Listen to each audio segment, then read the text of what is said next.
അല്ല, കൊല്ലം സുധി എന്നുള്ള അദ്ദേഹത്തിന്റെ മരണം, കൊല്ലം സുധി മരിച്ചു എന്നുള്ളൊരു വാർത്ത ഈ എല്ലാവരെയും ഭയങ്കര അധികം ഷോക്കിംഗ് ആയിട്ടുള്ള ഒരു ന്യൂസ് ആയിരുന്നു. എല്ലാവരെയും വിഷമത്തിലാക്കിയ ഒരു ന്യൂസ് ആയിരുന്നു. അയ്യോ, കൊല്ലം സുധി മരിച്ചോ?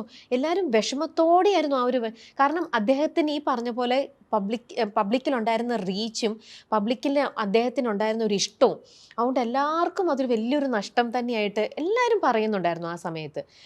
അനൂപ് എപ്പോഴായിരിക്കും ആ വാർത്ത പറഞ്ഞിട്ടുണ്ടാവുക? ആക്ച്വലി ഞാൻ അദ്ദേഹം മരിക്കുന്ന അന്ന് രാവിലെ അറൗണ്ട് 7-8 ടൈമിൽ ഞാൻ ഒരു ട്രിപ്പിന് പോയിരുന്നു വിത്ത് ഫ്രണ്ട്സ്. അതായത് ബർത്ത്ഡേ കഴിഞ്ഞ് വരുന്ന ദിവസങ്ങളാണ്. ഇപ്പം എൻ്റെ ബർത്ത്ഡേ കഴിഞ്ഞുള്ളൂ കഴിഞ്ഞ ദിവസം. അപ്പോൾ അത് കഴിഞ്ഞ് ഞങ്ങൾക്ക് സമയമുള്ളപ്പോൾ ആ ഒരു നെക്സ്റ്റ് വീക്കിൽ ഒരു ട്രിപ്പ് പ്ലാൻ ചെയ്ത് അതിനു വേണ്ടി എല്ലാ പ്രിപ്പറേഷനൊക്കെ കഴിഞ്ഞ് കിടന്നുറങ്ങി ആ സമയത്ത് അലാം വെച്ച് എഴുന്നേക്കാൻ വേണ്ടി ഇരുന്നതായിരുന്നു. ഒരു 6 മണി സമയം. അപ്പോൾ അതിനു മുമ്പാണ് എനിക്ക് അവിചാരിതമായിട്ട് പല നമ്പേഴ്സിൽ നിന്ന് ഇങ്ങനെ കോൾ വന്നുകൊണ്ടിരിക്കുക. മോർണിംഗ് അല്ല രാത്രി മുതൽ വരുന്നുണ്ട്. അപ്പോൾ ബേസിക്കലി ഞാൻ ഇങ്ങനെ അറിയാത്ത നമ്പർ രാത്രി ഒന്നും എടുക്കാറില്ല. മെജോറിറ്റി കേസിൽ സ്റ്റാർ മാജിക്കുന്ന സമയത്ത് അറിയാത്ത നമ്പർ ഒന്നും എടുക്കാറില്ല. അത്രയും ഇതുള്ളവർ എനിക്ക് വാട്സപ്പിൽ മെസ്സേജ് ചെയ്യുമോ എന്തെങ്കിലും ഉണ്ടാവും. കാരണം അത്രയും കോൾസ് വരാറുണ്ടായിരുന്നു. ചില സമയത്ത് നമ്പർ ലീക്കായിട്ട് വരാറുണ്ട്. അപ്പോൾ ചിലപ്പോൾ ഓഫീസിലൊക്കെ കണക്ട് ചെയ്ത് വരുന്നത് ചിലപ്പോൾ UAE എന്നൊക്കെ വിളിക്കുന്ന ആൾക്കാരാണ്. പക്ഷെ ഞാൻ എടുക്കാറില്ല. അത്രയും വേണ്ട ആൾക്കാരൊക്കെ മെസ്സേജ് അയക്കും. അപ്പോൾ ഇതുപോലെ 2-3 കോൾസ് ഇങ്ങനെ വന്ന് കിടന്നു, ഞാൻ എടുത്തില്ല. അപ്പോൾ എൻ്റെ ഒരു ക്ലോസ് ഫ്രണ്ട് എന്നെ വിളിക്കുന്നു, അവൻ്റെ കോൾ വരുന്നു, അവനെ റിപ്പീറ്റ്ലി വിളിച്ചോണ്ടിരിക്കുക. അപ്പോഴാണ് ഞാൻ കാണുന്നത്. അപ്പോൾ ഉറക്കത്തിൽ ഞാൻ എടുക്കുമ്പോൾ പറയുന്നു, എടാ ഒരു ആക്സിഡൻ്റ് ഉണ്ടായിട്ടുണ്ട്, കൊല്ലം സുധി കുറച്ച് ക്രിട്ടിക്കലാണ്, അപ്പോൾ കൂടെ ബിനു അടിമാലി ഉണ്ട്, അങ്ങനെയാണ്, ഹോസ്പിറ്റലിലാണ്, ഇങ്ങനെ ഒന്ന് നീ സംസാരിക്കണം, കുറേ പേര് നിന്നെ ട്രൈ ചെയ്യുന്നുണ്ട് ഹോസ്പിറ്റലിൽ നിന്ന് പറഞ്ഞു. അപ്പോൾ ഓക്കെ. അതിൻ്റെ തലേദിവസത്തെ കാര്യം എന്താണെന്ന് വെച്ച് കഴിഞ്ഞാൽ അതിൻ്റെ ഒരു 3 days മുമ്പ് ഞങ്ങൾക്ക് ഷൂട്ട് ഉണ്ടായിരുന്നു. ഷൂട്ട് കഴിഞ്ഞ് ഇന്നൊരു ഇവൻറ്റ് നമ്മുടെ കോഴിക്കോട് ഹാപ്പൻ ചെയ്യുന്നുണ്ട്. അപ്പോൾ സാറിൻ്റെ അടുത്ത് പറഞ്ഞു സ്റ്റാർ മൈക്കിൽ ആരെങ്കിലുമൊക്കെ ഒന്ന് കണക്ട് ചെയ്ത് വിടണം എന്ന് പറഞ്ഞു. ഒരുപാട് പേര് അതിനകത്ത് നമ്മൾ സംസാരിച്ചു. പലരും വരുന്നുണ്ടായിരുന്നില്ല. ചിലവർക്ക് ഡേറ്റ് പ്രശ്നം, ചിലവർക്ക് യാത്ര ചെയ്യാൻ പ്രശ്നം, അങ്ങനെയൊക്കെ പറഞ്ഞ് പലരും മാറി. അവസാനമാണ് സുധിച്ചേട്ടൻ അതിനകത്ത് അലൈനാവുന്നത്. ബിനു അടിമാലി ഉണ്ടെന്ന് പറഞ്ഞപ്പോൾ സുധിയും കയറി. അങ്ങനെ വന്ന് അപ്പം എന്നെ പോകുമ്പോൾ എന്നെ വിളിക്കുന്നുണ്ട്. വിളിച്ചു, അനുപേട്ടാ ഞാൻ പോവാണേ, പോയി ഷോ ഒക്കെ അറ്റൻഡ് ചെയ്ത് വരാം. ഞാൻ അപ്പോഴേ പറഞ്ഞു പഴയ ജഗദീഷൊന്നും പോയി കാണിക്കരുത്, ഇവിടെ മര്യാദയ്ക്ക് പോയി സംഭവമൊക്കെ ചെയ്യണം. അപ്പോൾ അതിനുശേഷം എല്ലാവരും പറഞ്ഞു എൻ്റെ അടുത്ത്, സുധി ഭയങ്കരമായിട്ടൊന്ന് പെർഫോം ചെയ്തൊരു സ്റ്റേജായിരുന്നു അത്. ഭയങ്കര കയ്യടിയായിരുന്നു. പുള്ളി സിംഗിളായിട്ടൊന്ന് പെർഫോം ചെയ്ത് ഒരുപാട് അവിടെ കയ്യടി വാങ്ങി എന്നൊക്കെ പറഞ്ഞു. അപ്പോൾ അതെല്ലാം ഇത് കഴിഞ്ഞിട്ടാണ് ഞാൻ അറിയുന്നത്. അപ്പോൾ ഞാൻ പറഞ്ഞു ഓക്കെ. അപ്പോൾ അവിടെ പോകുന്നു. രാത്രി എനിക്ക് ഇപ്പോഴും ആ മെസ്സേജ് ഇപ്പോൾ കിടപ്പുണ്ട് എനിക്ക്. അവിടെ എല്ലാവരും കൂടെ നിന്ന് ഫോട്ടോ എടുത്തിട്ട് എനിക്ക് അയക്കുന്നത് അവിടെ നിന്ന് യാത്ര ചെയ്യുന്നതിന് മുമ്പ്. അപ്പോൾ അടിമാലിയും ബാക്കിയെല്ലാം കുറച്ച് ആർട്ടിസ്റ്റൊക്കെ ആയിട്ട് എനിക്ക് ഫോട്ടോ ഇട്ടിട്ടുണ്ട്. ആ ഫോട്ടോ ഞാൻ കണ്ട് രാത്രി അതിൻ്റെ എന്തോ പറഞ്ഞു വെച്ചു. അതിനുശേഷമാണ് ഞാൻ ഈ ഇൻസിഡൻറ്റിനെ പറ്റി അറിയുന്നത്. അപ്പം ഞാൻ ആദ്യം കേട്ടപ്പോൾ കുഴപ്പമില്ല, ഉറക്കത്തിൽ നിന്ന് എണീറ്റ് വരികയാണ്. അപ്പോൾ കുഴപ്പമൊന്നും ഉണ്ടാവില്ല, ഓക്കെ ആയിരിക്കും. അപ്പം നമ്മളങ്ങനെ ആശ്വസിക്കാനാണ് ശ്രമിക്കുന്നത്. അപ്പം നമ്മൾ അങ്ങനെ അത്ര ക്രിട്ടിക്കൽ ചിന്തിക്കുന്നില്ല. അപ്പോൾ അവിടെ നിന്ന് തന്നെ വിളിക്കുന്നു, ഹോസ്പിറ്റലിലാണ്, വെന്റിലേറ്ററിലേക്ക് കയറ്റി, എന്തൊക്കെയോ പ്രശ്നങ്ങളുണ്ട്, പുറത്ത് ഞാൻ കണ്ടു സംസാരിച്ചു എന്ന് പറഞ്ഞു. അപ്പോൾ എനിക്ക് കുറച്ച് ആശ്വാസമായി. കണ്ട് സംസാരിച്ച ആളല്ലേ, പിന്നെ അങ്ങനെ കുഴപ്പമൊന്നും ഉണ്ടാവില്ല. അതിന് 10 മിനിറ്റ് കഴിഞ്ഞപ്പോഴും ചേട്ടൻ പോയി എന്നൊക്കെ പറഞ്ഞു.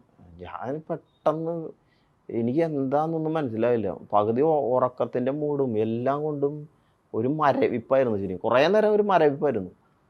അപ്പം ഞാനതിങ്ങനെ ഇരുന്ന് ആലോചിച്ചു എന്ത് ചെയ്യാം, ഒന്നും പിടികിട്ടുന്നില്ല. അപ്പം ഞാൻ പെട്ടെന്ന് ആരെങ്കിലും വിളിക്കണമല്ലോ എന്നൊക്കെ വിചാരിച്ചു. സമയം ഇങ്ങനെ വെളുത്തുകൊണ്ടിരിക്കുന്നേ ഉള്ളൂ, ആരെ വിളിക്കും പെട്ടെന്ന് എന്നൊക്കെ വിചാരിച്ചു. അങ്ങനെയാണ് ഞാൻ നമ്മുടെ ഇവിടെ ഏതെങ്കിലും ആർട്ടിസ്റ്റോ നമ്മുടെ കൂടെയുള്ള ആൾക്കാരോ, അപ്പോൾ നമ്മുടെ കൂടെയുള്ള മിക്കവാറും ആൾക്കാർ പലരും കൊച്ചിയിലില്ല, ക്രൂ. അപ്പോൾ ഓഫീസിൽ വിളിക്കാമെന്ന് വെച്ച് കഴിഞ്ഞാൽ സാറിനെ എങ്ങനെ വിളിക്കുന്ന, ഈ വെളുപ്പാങ്കാലത്ത് എങ്ങനെ വിളിക്കുന്നൊക്കെ പറഞ്ഞ് അവസാനം ഞാൻ ബിനീഷിനെ വിളിക്കണം. ബിനീഷ് ബാസ്റ്റിൻ ഫോർട്ട് കൊച്ചിയിലുണ്ടായിരുന്നു. ഇവിടെ ഏറ്റവും ക്ലോസ്ലി അടുത്ത് ആക്സസിബിൾ ബിനീഷ്. അപ്പോൾ ഞാൻ ബിനീഷിൻ്റെ അടുത്ത് പറഞ്ഞു, ബിനീഷ് ഇങ്ങനെ സംഭവം ഉണ്ട്, നമുക്കൊന്ന് അവിടം വരെ പോയാലോ എന്ന് പറഞ്ഞു. അപ്പോൾ തന്നെ ഞാൻ ബിനീഷ് വരാമെന്ന് പറഞ്ഞു. അപ്പോൾ തന്നെ ഓഫീസിൽ വിളിക്കുന്നു, 2-3 പേരൊക്കെ ഇട്ട് സംസാരിക്കുന്നു. അപ്പോൾ അവിടുത്തെ ഡ്രൈവേഴ്സൊക്കെ ഉണ്ടായിരുന്നു, ഫ്ലവേഴ്സിൻ്റെ ഡ്രൈവർ ഉണ്ടായിരുന്നു. അപ്പോൾ അവരുടെ കൂടെയുള്ള അറ്റാച്ച് ചെയ്തിട്ടുള്ള വേറെ ഡ്രൈവേഴ്സ് പിന്നാലെ വന്നു, അവരൊക്കെ എൻ്റെ അടുത്ത് സംസാരിക്കുന്നുണ്ട്. അവിടെ എത്തുന്നത് വരെ എനിക്ക് എന്തൊക്കെയോ സംഭവിക്കുന്നു, ഒന്നും മനസ്സിലാവുന്നില്ല. പലരും വിളിക്കുന്നു.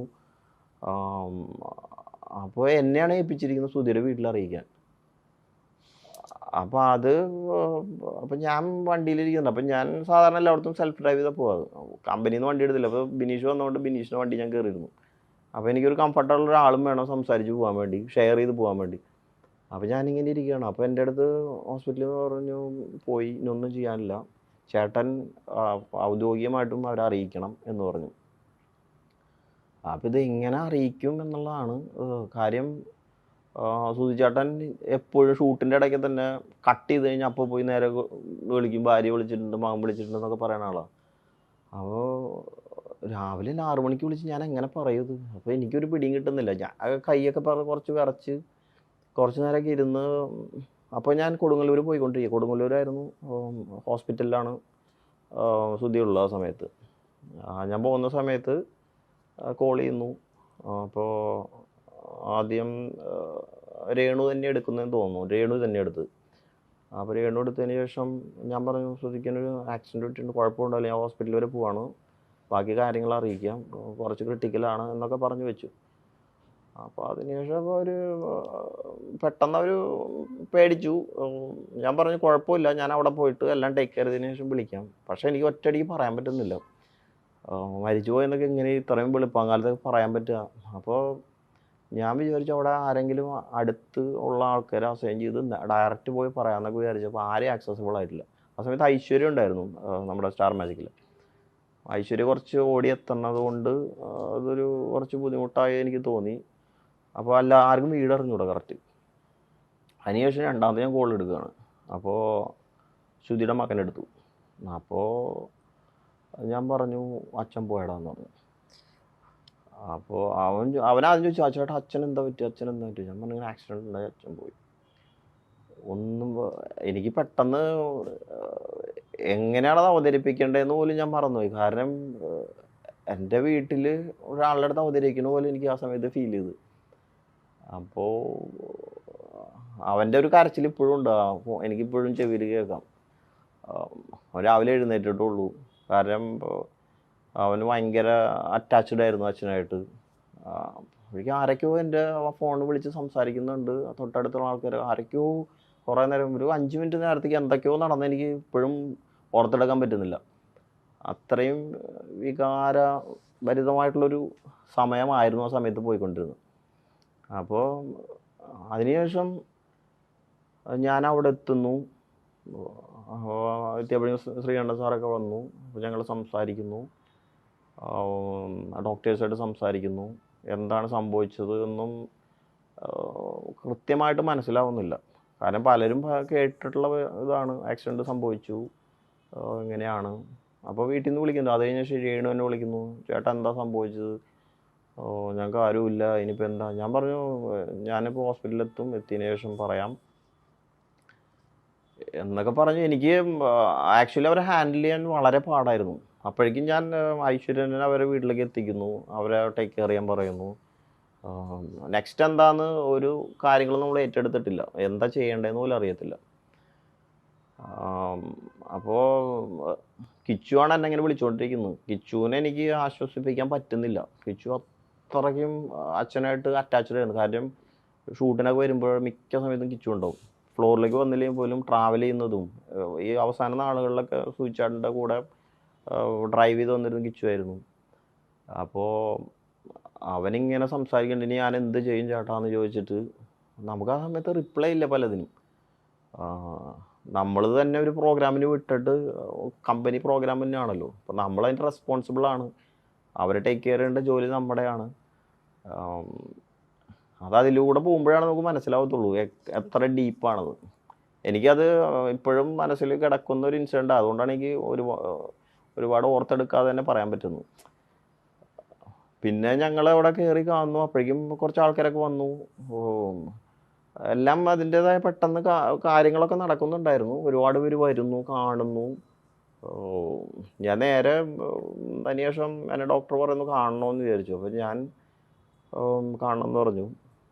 കണ്ട് അപ്പോൾ മോർച്ചറിയിലായിരുന്നു. കയറുന്നു. അനൂപ് ചെന്നപ്പോൾ മോർച്ചറിയിലായിരുന്നു. മോർച്ചറിയിലായിരുന്നു. അപ്പോൾ അങ്ങോട്ട് മാറ്റിയിരുന്നു. അതൊക്കെ പെട്ടെന്നായിരുന്നു. അപ്പോൾ ഇല്ല, നമ്മളത് 2 ദിവസം മുമ്പ് കണ്ട അതേപോലെ തന്നെ ഒരാൾ കിടക്കുന്നു. എനിക്ക് ആക്ച്വലി അത് കൺട്രോൾ ചെയ്യാൻ പറ്റുന്നുണ്ടായിരുന്നില്ല. വിനീഷാണ് എന്നെ പിന്നെ ചേർത്ത് പിടിച്ച് പുറത്ത് കൊണ്ടുപോയത്. ഇപ്പോഴും ആ സിറ്റുവേഷൻ എൻ്റെ മനസ്സിലുണ്ട്, കണ്ണിലുണ്ട് ഇപ്പോഴും.